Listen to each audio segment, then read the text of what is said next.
valeur. Notre invitée ce matin est Suzelle Loretta.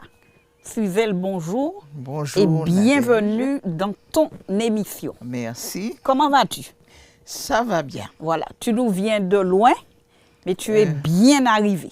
Oui, malgré la pluie, ça va. Voilà. Ça va. Alors, hors antenne, tu me disais que ton prénom, il était particulier. Parce que je pensais qu'il s'écrivait avec 2 L-E. Comment tu as fait pour masculiniser ce prénom, Suzelle? Alors ça, c'est l'œuvre de ma mère. Et elle m'a expliqué pourquoi mon prénom s'écrivait comme ça. Elle avait un livre de grammaire quand elle était scolarisée, et dans lequel il y avait un texte. Et une des phrases du texte était « Suzelle, la fille du fermier ». Et Suzelle s'écrivait S-U-Z-E-L. Et elle s'est dit, si jamais j'ai une fille un jour, je vais l'appeler Suzelle, et c'est comme ça que ça va s'écrire. Voilà, et elle est devant nous ce matin. Oui, voilà. Comment te rappelles-tu, tu viens de me parler de ta maman, comment tu te rappelles de ton enfance, de ta famille, les valeurs qui étaient donc développées, qui ont accompagné ce foyer? Alors, pour parler de maman, je vais dire que c'était une femme, comme on dit, une femme douboute. C'était une personne elle avait les pieds sur terre, elle savait ce qu'elle voulait. Elle ne se laissait pas abattre. Quand une difficulté arrivait, je la voyais s'asseoir, elle réfléchit. Quand elle se lève, elle a la solution. C'était comme ça. Donc, elle nous a entraînés, je vais dire, de ce même sillage. Et vous étiez combien, Suzelle, dans la famille? 8. 5 filles et 3 garçons. Je suis l'aînée. Et bien sûr, on a suivi ses traces. Et je vais dire que parmi les 8, surtout parmi les filles, je vais me qualifier de la plus mollasse. Parce que les autres sont des femmes douboutes, comme tu as dit. Des femmes douboutes, mes sœurs. Et elles me le disent d'ailleurs. Elles me le disent. Des fois même, il y en a qui me disent, toi, tu es une sainte. Par rapport à tes réactions, à ton comportement. À mes réactions, voilà. Dans certaines circonstances. Maintenant, maman, c'était la femme qui n'admettait pas n'importe quoi.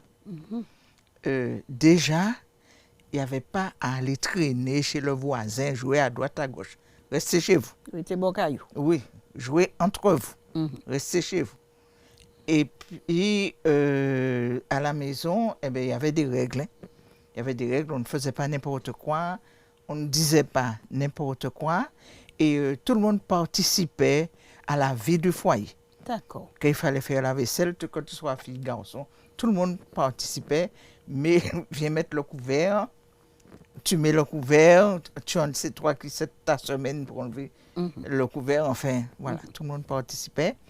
Et donc, nous avons tous été élevés dans ça. Et bien encadrés. Bien encadrés. Et dans quelle commune, rappelle-moi? Alors, en partie, ça s'est déroulé sur 3 communes. Rivière-Salée, c'est ma commune de naissance, et c'est la commune de naissance de ma mère. À Ducos, mon père travaillait à Ducos, donc on était logés à Ducos pendant un certain temps. Et puis après, Sainte-Luce, c'est la commune de mon père, et c'est là qu'il a construit sa maison. D'accord. Oui. Ok. Suzelle, petite fille, tu te projetais comment dans l'avenir?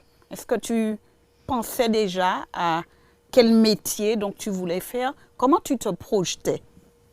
Alors, je voulais être institutrice au départ. Et puis, à l'adolescence, j'ai changé et j'ai dit non, je veux être sage-femme. Et ça, c'était une idée fixe. Et j'avais pris le chemin puisque j'étais au lycée technique. Et c'est là qu'on préparait alors, en ce temps-là, on disait le brevet de technicien social, équivalent un peu du bac. Et j'avais pris cette branche. J'étais au lycée, j'avais pris cette branche. J'étais en seconde. La même année, je suis allé au brevet élémentaire. J'ai réussi au brevet élémentaire. Et je passais en première. J'étais contente, je passais en première. Mais, bon, la vie nous réserve des fois des surprises. Rester au lycée, c'était aussi rester en pension. La pension, c'était une certaine somme. Il y avait les autres derrière. Mes 2 autres sœurs étaient déjà au collège, plus tous les plus petits. Donc, quand j'ai réfléchi, maman, elle ne me l'a pas dit franchement. Mais comme j'avais réussi au brevet élémentaire, et c'était l'examen requis en ce temps-là pour enseigner, donc j'ai compris que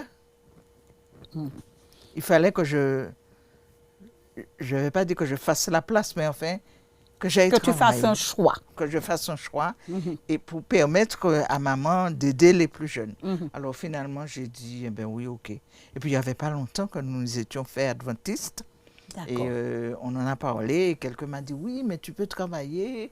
Et il y a des écoles, tout ça. Et puis finalement, tu as fait le choix. J'ai fait le choix, j'ai postulé. Et la réponse a été positive et j'ai commencé en Guadeloupe. D'accord. J'avais 18 ans. Ok, tu as commencé donc à travailler donc en Guadeloupe. En Guadeloupe. Mais tu n'étais pas trop frustrée, dis-moi, de ne pas avoir pu réaliser ce rêve, cette idée fixe d'être sage-femme. Après tout, tu t'occupais d'enfants. Oui, voilà. Il y avait cette satisfaction parce que j'étais avec les enfants. Et dans les premières années, non, parce que j'étais contente de travailler et d'avoir, comme je disais, mon chèque à la fin du mois. Voilà. Donc, non. C'est après. Après, je me suis dit, au fait, bon, je pense que j'aurais dû m'arranger pour y aller. Mais bon, et puis finalement, j'ai dit, bon, voilà. Tu t'es résigné. C'est pas plus mal. Voilà, à faire ton métier. Mais oui, voilà. Oui. Tu viens de parler d'un mot adventiste. À partir de quel moment vous rencontrez Jésus, tu me permettras de le dire, et que vous embrassez donc ce choix de vie spirituelle? Alors, ça se passe en 1964. Nous habitions Rivière-Salée et mon père travaillait à Ducos et ma mère aussi. Parce qu'elle tenait une petite épicerie. Et en rentrant un soir, elle rencontre une de ses amies de Rivière-Salée. Et elle passait avec sa voiture, donc ma mère attendait le taxi. Donc, elle la prend en stop. Et puis, en chemin, elle discute et tout ça. Et ma mère lui dit, mais tu es fraîche, je te vois tellement fraîche, tellement bien. Alors, elle répond à ma mère, mais là où je suis là, je ne peux être que fraîche. Alors, maman lui dit, comment ça? Elle dit, oui, je suis adventiste. Maman lui dit, ou adventiste en tel? Elle dit, mais oui. Et puis, elle explique à maman et tout ça. Et maman écoute. Et cette personne avait un problème dans sa vie. Et elle lui dit, maman lui dit, et lui a parlé du problème. Elle a dit, ah non, c'est fini, hein. Je me suis réconciliée avec la personne et tout ça parce que je ne pouvais pas suivre Jésus en étant fâchée avec quelqu'un. Alors, et c'est ça qui a décidé, qui a fait un travail dans l'esprit de maman. Elle nous a dit ça. Elle a dit non, une religion qui demande de se réconcilier avec ses ennemis, c'est une bonne religion. Voilà. Okay. Et puis, alors, donc, son ami lui dit, mais si tu veux, tu peux venir. Il y avait à Keolis, il y avait le tabernacle à Keolis. Et il y avait le pasteur Birmingham qui tenait une série de conférences. D'accord. Et elle a invité ma mère. Maman est partie avec elle. Le même jour, elle a répondu à l'appel. Elle est allée une fois, elle a répondu à l'appel ce soir-là. Et quand elle est revenue, elle nous a dit qu'elle se fait adventiste. D'accord. Et elle nous a dit, si vous voulez venir, vous venez. Si vous ne voulez pas, vous ne venez pas. Et comme maman était notre modèle, eh bien, nous l'avons tous suivi. Mais c'était un événement à Rivière-Salée. Nous habitions, tu vois où est le temple de Rivière-Salée? Oui. Nous habitions dans les environs. On n'avait pas encore construit le temple. Donc, il y avait un lieu de culte. Le lieu de culte était tout près de l'église catholique. Tu as vu là où l'église catholique se trouve. Donc, on traversait tout le bout de Rivière-Salée. Et alors, le samedi matin, maman descendait avec nous tous. Et alors, elle avait déjà... Nous étions 7. Mon dernier frère n'était pas encore né. Nous étions 7. Maman partait avec 7 enfants. Il fallait voir ça. Les gens sous les persiennes en train de vous regarder. épier presque. Quand tu tournais la tête, tu voyais des gens qui disparaissaient dans l'embrasure des portes et tout ça. C'était un événement. Un événement. Alors, certains étaient étonnés. D'autres disaient que ma maman emmenait ses enfants pour le diable. Et enfin, voilà. Vraiment, ça a été un événement. Voilà. À Rivière-Salée. Voilà. Mais par la grâce de Dieu, on a tenu bon. On a tenu bon. Ça ne nous a pas effrayés. Maman n'était pas effrayée, donc nous non plus. Voilà. Nous non plus, on a tout de suite compris qu'il y avait une autre manière de vivre. On allait vivre autrement. Voilà. Suzelle, est-ce que ce matin, tu peux, des gens nous écoutent, comment un témoignage probant et fort d'une maman peut impacter toute une famille? Alors, il faut que la maman soit ferme. La Bible dit, celui qui est ferme dans ses sentiments. Il faut être ferme dans ses convictions. Et que les enfants sentent que maman n'hésite pas. Mais elle sait ce qu'elle fait, elle sait où elle va. Et tu as dit que ta maman est un modèle pour toi. Eh bien oui, hein? Oui. Oui, parce que, bon, quand je la voyais faire et tout ça, et pour nous tous, parce que ma mère cousait. Eh bien, toutes les filles cousent. Voilà. Nous savons toutes coudre. Bon, moi, je ne couds plus. J'ai laissé tomber. Mais les valeurs ont été transmises. Ont été transmises. Maman, en fait, tout ce qu'elle faisait, voilà. Tout ce qu'elle faisait, nous aussi, on a vu. Et c'était la femme, elle n'avait pas de profession propre, mais je n'ai jamais vu maman assise à ne rien faire. Voilà. Non seulement elle faisait son ménage, mais elle avait toujours un petit truc à côté. Voilà. Elle cousait pour les gens, ou elle faisait du repassage, la lessive, ou bien encore dans la cour, eh bien, elle avait quelques pieds de laitue. Elle était occupée. Elle était occupée. Voilà. Il y avait toujours un truc, elle faisait toujours un truc. Voilà. Et tu vas me parler maintenant de cette deuxième belle rencontre qui t'a fait sortir de Sainte-Luce pour arriver à Sainte-Marie. Ah, j'en sais moi des choses. Hein? Parle-moi un peu, avant la pause, parle-moi de cette rencontre qui t'a conduit de Sainte-Luce vers Sainte-Marie. Alors là, bon, c'est quelque chose qui s'est passé, ça s'est passé, je ne sais pas, presque naturellement. C'était pas, comment je vais dire ça? C'était pas calculé. Non, pas du tout. C'était pas calculé. On s'est rencontrés comme ça. Et puis, bon, de fil en aiguille, ça s'est mis en place. Et puis, bon, on s'est mariés. On a vécu 50 ans ensemble. Dieu y a mis fin. Voilà. On a eu 2 enfants, une fille et un garçon. Et là, maintenant, j'ai 3 petits-enfants. D'accord. Et puis, voilà. C'est pas...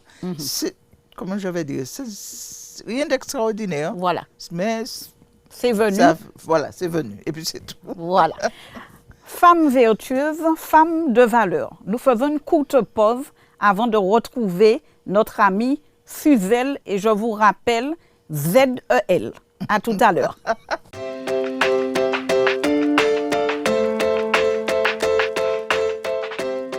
Femme vertueuse, femme de valeur. La nôtre ce matin est Suzelle. Suzelle, donc, belle rencontre où inévitablement, vous avez pas suivi maman, hein, je suis convaincue que vous avez suivi le Sauveur parce que vous l'avez rencontré. Qu'est-ce qui aujourd'hui, à travers peut-être des expériences, te permet d'affermir, d'enraciner ta foi? Est-ce que tu as vécu des choses que tu pourrais partager avec nous ce matin et qui nous feront certainement du bien? Alors, il y en a plein. D'accord. Il y en a plein. Mais une première, j'étais en Guadeloupe. Je venais de commencer à travailler. Et j'étais logée chez quelqu'un. La personne n'était pas adventiste. Mais c'était une parente. Et elle, un jour, elle m'a dit, bon, tu sais, tu ne peux plus rester ici parce que, ah oui, le soir, tu reviens trop tard de la réunion et tout ça. J'ai besoin de fermer ma porte. Alors, regarde s'il n'y a pas un frère ou une soeur qui peut te loger. Elle me dit ça le dimanche soir. Alors, je dis, bon, je ne sais pas ce que je fais, tout ça. Et puis, c'est Dieu qui m'a guidée. Hein. Je suis allée vers une sœur et je lui ai dit ça. Elle m'a dit, il n'y a pas de problème. Le mardi soir, elle est venue avec son mari et ses 2 garçons. Le frère a pris ma valise sur sa tête. Elle-même, elle a pris un sac. Les garçons ont porté et moi, le reste. Et puis, je suis restée chez elle jusqu'à ce que je parte de la Guadeloupe. Elle a été ma deuxième maman, ma deuxième famille. Je dis que ça, c'est Dieu qui l'a placé sur mon chemin. Au bon moment. Au bon moment. Voilà. Et comment encore tu as vu la main de Dieu à travers d'autres expériences? Alors, il y en a tellement, mais je vais choisir une plus récente. Ça a été quelque chose d'assez pénible. Assez pénible. C'est dans mon foyer. Il y a eu un moment de difficulté, la maladie de mon mari. Et ça a ébranlé, je vais dire, la solidité les fondements, voilà.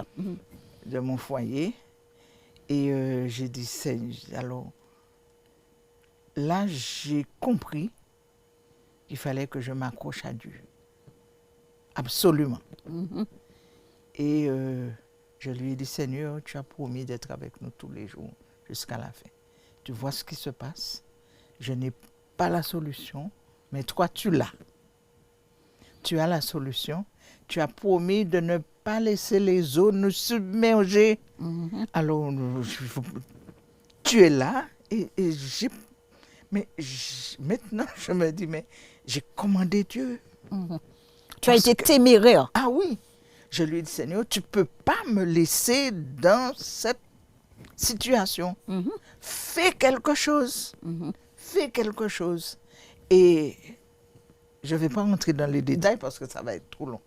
Mais Dieu a agi. Les choses se sont mises en place. Tap, tap, tap. Les choses se sont mises en place. Dieu a fait ce qu'il fallait faire. Et ça m'a tellement fortifié, cette expérience-là, une expérience douloureuse. Mais j'en suis sortie forte, spirituellement. D'accord. Forte. Et depuis ça, j'ai une joie. Je suis habitée par une joie. Et bon, les gens me disent que j'ai rajeuni, je pense que c'est ça. Je suis habitée par une joie et je suis simplement confiante. Je sais que mon Sauveur est là. Et que quel que soit ce qui va se passer, il sera toujours là. Voilà. Donc je vis avec lui un jour à la fois, tranquillement. Voilà. Suzelle, j'aime bien me rappeler le souvenir de ta maman où tu disais que, tu l'as dit, j'aime bien le répéter, qu'elle a été un modèle pour toi. Et quand elle a fait le choix d'un sentier, vous êtes venus naturellement. Comment on pourrait mettre ça en pratique dans nos foyers aujourd'hui? Je sais qu'on ne peut pas faire des copier-coller, Oui. mais comment, dans ta propre famille, comment tu as su influencer et entraîner tes enfants? Alors, bon, c'est vrai qu'il y a plusieurs moyens, plusieurs manières de le faire. Mais d'après ce que mes enfants me disent, je comprends que j'ai eu une influence positive sur eux dans ma manière d'être, dans ma manière de faire. Il n'y a pas de recette. Il n'y a pas de recette. Ce qui va nous permettre d'être des modèles pour nos enfants et pour ceux qui nous entourent, c'est notre relation avec Dieu. Si nous avons une relation étroite avec Dieu, ça va se ressentir et ça permettra aux autres, à nos enfants et aux voisins, aux autres personnes de se rapprocher de nous, je vais voir, je vais dire, et c'est pas de nous suivre, mais enfin... Mais d'être touché, d'être oui, interpellé. voilà. Oui, d'être interpellé. Et notre vie sera peut-être inspirante pour les autres. Voilà. Suzelle, comment aujourd'hui être une femme inspirante? Sans chercher à dominer, à s'opposer, comment être une femme inspirante? Je vais dire qu'il faut être soi-même. Sans chichi, sans phare. Pas de superficialité. Mais tu es toi-même. Authentique, vrai. Authentique, tu es vrai, voilà. Tu es vrai. Et j'ai toujours dit que lorsque je montre mes dents à quelqu'un, je le fais avec mon cœur. Et j'ai toujours demandé à Dieu de m'aider à ne garder aucun sentiment négatif dans mon cœur. Parce que ça tue. Ça tue. Donc, être vrai. Parler franchement aux gens. Agir franchement avec les gens. Faire des choses naturellement. Sans ajouter. Sans arrière-pensée, Voilà. tu voudrais dire. Être soi-même, être vrai, c'est tout. Exactement. Enfin, c'est comme ça que moi, je le comprends. Tu le vis. Comment tu partages ta foi concrètement? Dans quelle pratique tu as mis en exergue pour partager cette foi? Alors, j'aime bien profiter des occasions, rencontrer quelqu'un, converser avec la personne et au cours de la conversation, Glisser glisser quelque le chose. message. Le message. Et il y a une autre chose que je fais aussi. J'ai toujours des petits livres dans mon sac. Je pars toujours avec un ou deux. Et quand j'arrive, je ne sais pas, un magasin, quelque part, je rencontre quelqu'un. Bonjour, on a causé, ça se passe bien. Je donne un petit livre. Et j'en ai déjà distribué pas mal. Ça se passe toujours bien. Et je demande à Dieu de permettre que ça, ce livre-là, cette action-là, soit multipliée et que des gens soient touchés, quoi. Voilà. Ainsi. Voilà. Tu me dis être habité par une joie. Quelle belle déclaration. Mais Suzelle, tous les matins ne sont pas roses, tu serais d'accord avec moi. Qu'est-ce que ça te dit? Qu'est-ce que ça voudrait dire pour toi, être la joie? On ne ricane pas, tu me diras tous les matins, mais cette joie, tu l'assimiles à quoi? Un bien-être. Un bien-être. Avoir l'impression d'être une femme bénie. Et je le dis souvent, je suis une femme bénie. J'ai 2 enfants, ils sont tout près de moi. J'ai un gendre, il est là. J'ai 3 petits-enfants. Nous sommes ensemble là. J'ai ma famille auprès de moi. Et je sais que je peux compter sur eux.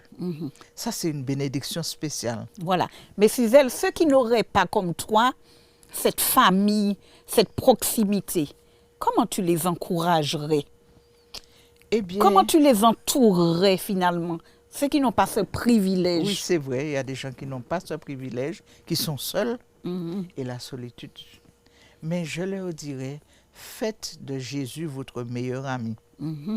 Lorsque vous sentez que ça ne va pas, Parlez-lui. Parlez avec lui. Dites-lui votre ressenti. Dites-lui, je ne sais pas comment je vais expliquer ça, parce que c'est de lui que vient la joie, c'est de lui que vient le soulagement, c'est de lui que viennent les solutions. Les solutions. Donc, c'est sûr et certain, lorsque nous avons placé Jésus au centre de notre vie, cette joie, nous allons la vivre. Au milieu des pires difficultés, mais nous aurons cette espérance bénie. Il est là. Oui, ça m'est arrivé souvent dans des moments de difficulté. Je dis, Seigneur, je sais que tu es là. Tu es tout près de moi là. Tu es tout près de moi, tu es là. Alors, fais quelque chose. Si moi je ne peux pas faire, mais toi tu peux faire. Voilà. Oui. Alors donc, c'est pas... Je n'ai peut-être pas tous les mots pour vraiment dire. J'espère que ceux qui m'entendent... Mais tu transpires, j'ai envie de dire, tu transpires ce que tu veux dire. Comment tu occupes tes journées? Il semblerait que quelqu'un t'a croisé ce matin en ma présence et on t'a dit que tu aurais rajeuni pratiquement de 10 ans. Comment tu fais pour rester jeune? Eh bien, je fais rien. Comment tu occupes ton temps? Rien, tu vois, Pas de phare, tu l'as dit. Mais comment? Voilà, ça, non, voilà. Bon, mes journées, eh ben, comme je suis à la retraite, donc le plus souvent, le matin, je laisse la maison vers 6h30, je vais à la mer. Je reviens. Quand je ne vais pas à la mer, je marche pendant une demi-heure autour de la maison. Et puis après, ben, bon, il y a le ménage, un petit peu de jardinage. J'en fais moins maintenant, je faisais plus avant. Et puis, bon, ben, des choses quotidiennes, quoi, banales. Je ne fais rien d'extraordinaire.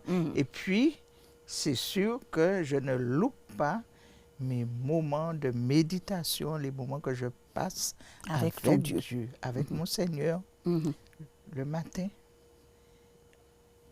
à midi, avant d'aller faire ma sieste, tout ça, et puis le soir, avant de m'endormir, et pendant la nuit, des fois quand je me réveille encore pendant la nuit, ça revient encore.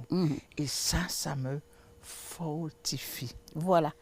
Suzelle, si maman te regardait aujourd'hui, qu'est-ce qu'elle dirait de toi?